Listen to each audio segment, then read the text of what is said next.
আদাব, আমার নাম হচ্ছে শীর্ষেন্দু উজ্জ্বল চক্রবর্তী।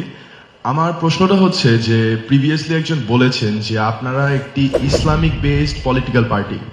তো আপনাদের পার্সপেক্টিভে আমি জানতে চাচ্ছি যে বাংলাদেশের ধর্মীয় সংখ্যালঘু যে জনগণ রয়েছে, যাদেরকে আমরা মাইনরিটি বলি, তাদের নিরাপত্তা এবং তাদের সমান অধিকার প্রতিষ্ঠা এবং নিশ্চিত করায় আপনাদের পয়েন্ট অফ ভিউটা কি, এবং ভবিষ্যতে ইন ফিউচার যদি জামাতে ইসলাম দল একটি সরকারি দল গঠন করে, তবে নাগরিক বৈষম্য দূর করতে এবং ধর্মীয় স্বাধীনতার সাংবিধানিক সুরক্ষাটা বজায় রাখতে আপনাদের স্পষ্ট এবং প্রয়োগযোগ্য নীতিমালাগুলো কি হবে? Thank you.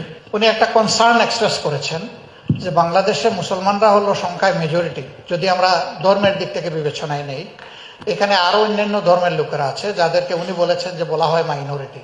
প্রথম কথা হলো আমরা কোনো মেজরিটি মাইনরিটি স্বীকার করি না। আমরা বলি যে under hour proud constitution, every citizen who borns here and who lives here, everyone will enjoy equal rights. ধর্মের ভিত্তিতে রাইটস নির্ধারণ হবে না, নাগরিকত্বের ভিত্তিতে রাইটস নির্ধারণ হবে, নাম্বার ওয়ান।